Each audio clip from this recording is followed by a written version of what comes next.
Hello viewers, welcome back. I'm Soujanya, advocate from Hyderabad. ఈ వీడియోలో నేను జాక్ నోటిఫికేషన్స్ రిలీజ్ అయ్యాయి. సో ఎవరు అప్లై చేసుకోవచ్చు, లాస్ట్ డేట్ ఇప్పటి వరకు, ఆన్లైన్లో ఎలా అప్లై చేయాలి అనే కంప్లీట్ ప్రాసెస్ చెప్తాను. సో కంప్లీట్ వీడియోని చూడండి, లైక్ చేయండి, షేర్ చేయండి. నా ఛానల్ని సబ్స్క్రైబ్ చేసుకోకపోతే సబ్స్క్రైబ్ చేసుకోండి. Okay, so join Indian army. Indian ఆర్మీలో జాయిన్ అవ్వాలి అనుకుంటే ఇది ఒక బెస్ట్ ఆపర్చునిటీ అనుకోవాలి. సో ఇది వచ్చేసి Jack, judge advocate general post కోసం. సో షార్ట్ సర్వీస్ కమిషన్ అని అంటారు. ఇందులో జాయిన్ అవ్వడానికి ఈ నోటిఫికేషన్ వచ్చింది. సో ఇక్కడ ఎవరు అప్లై చేసుకోవచ్చు అంటే లా గ్రాడ్యుయేట్స్ ఎవరైనా అప్లై చేసుకోవచ్చు, but unmarried men or women. Okay, పెళ్ళి అవ్వని వాళ్ళు మాత్రమే అప్లై చేసుకోవాలి. ఎలిజిబిలిటీ వచ్చేసి citizen of India. Okay, Nepal నుంచి అయినా కూడా అప్లై చేసుకోవచ్చు, నేపాల్ సిటిజన్ కూడా. And a person of Indian origin from who has migrated from other countries. కొన్ని కంట్రీస్ ఒక లిస్ట్ ఉంది, ఆ లిస్ట్ నేను డిస్క్రిప్షన్లో ఇస్తాను, చూడండి. ఆ కంట్రీస్లో నుంచి వచ్చిన వాళ్ళు కూడా, అంటే ఇండియన్ ఆరిజినేటెడే కానీ వాళ్ళు అక్కడ నుంచి ఇక్కడికి మైగ్రేట్ అయిన వాళ్ళు కూడా అప్లై చేసుకోవచ్చు. సో వాళ్ళకి ఏంటంటే ఒక సర్టిఫికేట్ ఆఫ్ ఎలిజిబిలిటీ అనేది గవర్నమెంట్ ఆఫ్ ఇండియా నుంచి ఇష్యూ చేసిన సర్టిఫికేట్ అనేది కావాలి. కానీ ఎవరైతే నేపాల్ నుంచి వస్తారో, అంటే గోర్ఖాస్ ఉంటారు కదా, వాళ్ళకి మాత్రం సర్టిఫికేట్ ఆఫ్ ఎలిజిబిలిటీ అనేది అవసరం లేదు. ఓకే, ఏజ్ లిమిట్ వచ్చేసి 21 to 27 ఇయర్స్ లోపు ఉండాలి. As on date 1st January 2020. Okay, so me certificates ఏదైతే మెట్రికులేషన్, సెకండరీ ఎడ్యుకేషన్, అంటే ఇప్పుడు 10th SSC ఆర్ ఈక్వాలెంట్ ఏదైనా సర్టిఫికేట్స్లో కూడా ఈ డేట్ ఆఫ్ బర్తే ఉండాలి. సో డేట్ ఆఫ్ బర్త్ అనేది సర్టిఫికేట్స్ ఏది ఉంటుందో అది కన్సిడర్ చేస్తారు, కానీ అందులో ఎలాంటి కన్సిడరేషన్స్ అనేది ఉండదు, మళ్ళీ చేంజెస్ చేయరు. సో పర్మిషన్స్ అనేది ఉండదు, కాబట్టి మీ సర్టిఫికేట్ ఏది ఉంటుందో అదే మెన్షన్ చేయాల్సి ఉంటుంది. ఓకే, ఎడ్యుకేషనల్ క్వాలిఫికేషన్స్ వచ్చేసి LLB వచ్చే 55% మార్క్స్ అనేది ఉండాలి. అంటే 5 years LLB చేసిన, 3 years LLB చేసిన 55% అనేది ఉండాలి. ఓకే, సో అలాగే మీరు ఒక క్యాండిడేట్ వచ్చేసి should be eligible to register himself with Bar Council of India or state. Okay, so Bar Council of India or స్టేట్లో ఎన్రోల్ అవ్వాలి. సో అలాంటి ఎలిజిబుల్ ఉన్న క్యాండిడేట్స్ మాత్రమే అప్లై చేసుకోవచ్చు. And candidate should be from college or university recognized by the bar council of India. Okay, so bar council of India నుంచి recognise అయిన colleges are universities నుంచి చదివిన వాళ్ళు మాత్రమే ఈ పోస్ట్కి అప్లై చేసుకోవచ్చు. వేకెన్సీస్ వచ్చేసి మెన్ అయితే 5, ఉమెన్ అయితే 3, టోటల్ 8 పోస్టులు ఉన్నాయి. ఓకే, సో అప్లై చేసుకోవాలంటే త్వరగా అప్లై చేసుకోండి. ఓకే, సో ఇప్పుడు terms and conditions of service ఎలా ఉంటుందంటే టెన్యూర్ ఆఫ్ ఎంగేజ్మెంట్. ఈ షార్ట్ సర్వీస్ కమిషన్ వచ్చేసి టోటల్ 14 years. ఓకే, కానీ 10 years అనేది పీరియడ్ ఉంటుంది కదా. ఈ 10 years పీరియడ్ అయిన తర్వాత క్యాండిడేట్ ఒక పర్ఫార్మెన్స్ అండ్ ఫిట్ అండ్ సూటబిలిటీని బట్టి ఇంకా 4 years సర్వీస్ అనేది ఇవ్వడం జరుగుతుంది. ఓకే, సో మ్యాక్సిమం అయితే 10 years అని అనుకోవాలి.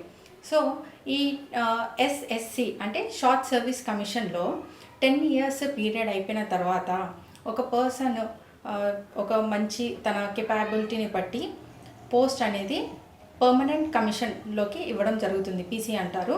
సో 10 years తర్వాత వాళ్ళని పర్మనెంట్ కమిషన్లోకి జాయిన్ చేసుకుంటారు.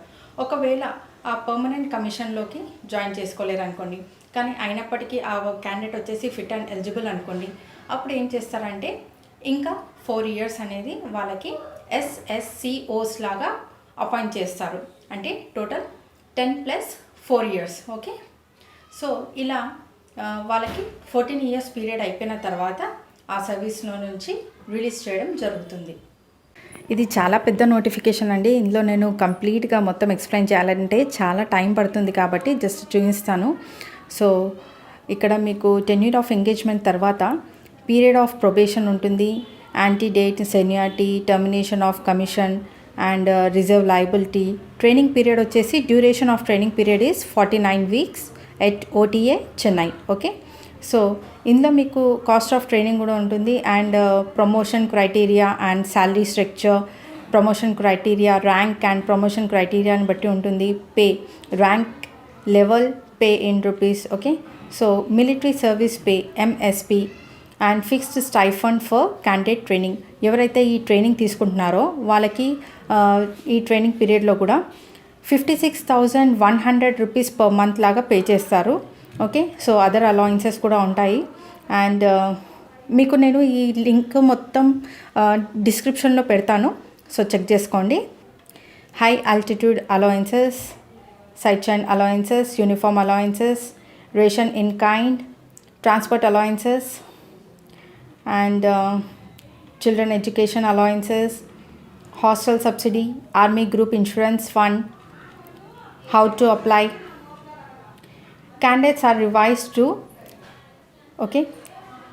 revised to read the notification carefully and then fill up online form to avoid mistakes and thereby reject of application. So ఎలా ఫిలప్ చేయాలి అంటే ఫస్ట్ వచ్చేసి మీరు రిజిస్టర్ చేసుకోవాలి. www.joinindianarmy.nic.in రిజిస్టర్ చేసుకోవాలి. ఒకవేళ మీరు ఆల్రెడీ ఈ సైట్లో మీరు రిజిస్టర్ అయ్యి ఉంటే అవసరం లేదు. ఓకే, సో ఇక్కడ మీరు click on officer entry application or లాగిన్లో క్లిక్ చేయండి.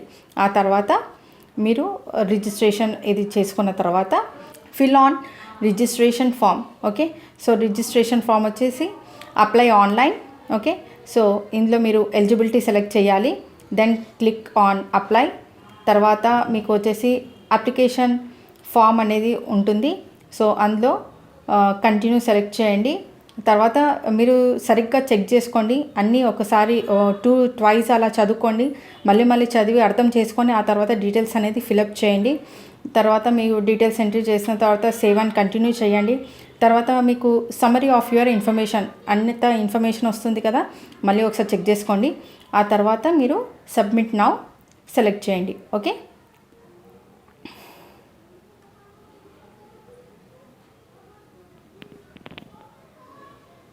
ఎప్పుడైతే మీరు మళ్ళీ ఏదైనా ఎడిట్ చేస్తారో డీటెయిల్స్, అప్పుడు మళ్ళీ సబ్మిట్ అనేది క్లిక్ చేయండి. Okay, so candidates are required to take the 2 copies. Okay, ఎప్పుడైతే మీరు రోల్ నెంబర్స్ వస్తాయో ఈ అప్లికేషన్ అనేది 2 కాపీస్ తీసుకోవాలి. ఇది ఎప్పుడంటే 30 minutes after the final closure of online application on last date రోజు 30 minutes అయిపోయిన తర్వాత, అప్లికేషన్ పీరియడ్ అయిపోయిన తర్వాత మీకు రోల్ నెంబర్స్ ఫామ్స్ వస్తాయి, అవి 2 కాపీస్ తీసుకోవాలి. ఓకే, సో ఇంపార్టెంట్ నోట్ ఏంటంటే no changes to details submitted in online application can be made after the closure of application. No representation in this regard shall be entertained. So మీరు జాగ్రత్తగా form fill up చేయాలి, ఇందులో ఎలాంటి changes అనేది చేయడం జరగదు. Okay, so CGPA grades must be converted into marks as per the formulate adopted by the concerned university for filling the marks obtained in graduation in online application. Any discrepancy observed at any stage of selection process will be lead to cancellation of candidature. Okay, so me marks me grades కరెక్ట్గా entry చేయండి, తప్పుగా entry చేయకండి. ఒకవేళ మీరు తప్పుగా entry చేస్తే అది cancel అవుతుంది. ఓకే, అప్లికేషన్ అనేది రిజెక్ట్ చేస్తారు.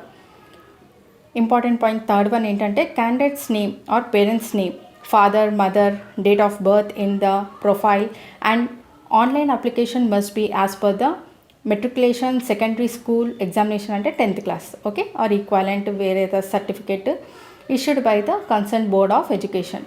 ఓకే, ఈక్వాలెంట్ టు 10th ఏదైతే ఉంటుందో దానికి కూడా మీరు డీటెయిల్స్ అనేది మదర్ ఫాదర్ డీటెయిల్స్ ఎలా ఉంటుందో అలాగే ఎంట్రీ చేయండి. డేట్ ఆఫ్ బర్త్ కూడా కరెక్ట్గా ఎంట్రీ చేయండి, ఆ సర్టిఫికేట్ ప్రకారమే. Variation in the above details will lead to cancellation. ఒకవేళ మీరు సర్టిఫికేట్లో లేకుండా వేరే డీటెయిల్స్ ఏమైనా పెట్టినట్లయితే మీ అప్లికేషన్ అనేది రిజెక్ట్ చేయడం జరుగుతుంది. ఓకే, సో ఇవన్నీ డీటెయిల్స్ ఉంటాయి మీకు, నేను డిస్క్రిప్షన్లో పెడతాను, చెక్ చేసుకోండి. ఓకే, సో సెలెక్షన్ ప్రొసీజర్ ఎలా ఉంటుంది and medical examination, entertainment of travelling allowances, merit list, change to interview date are centre.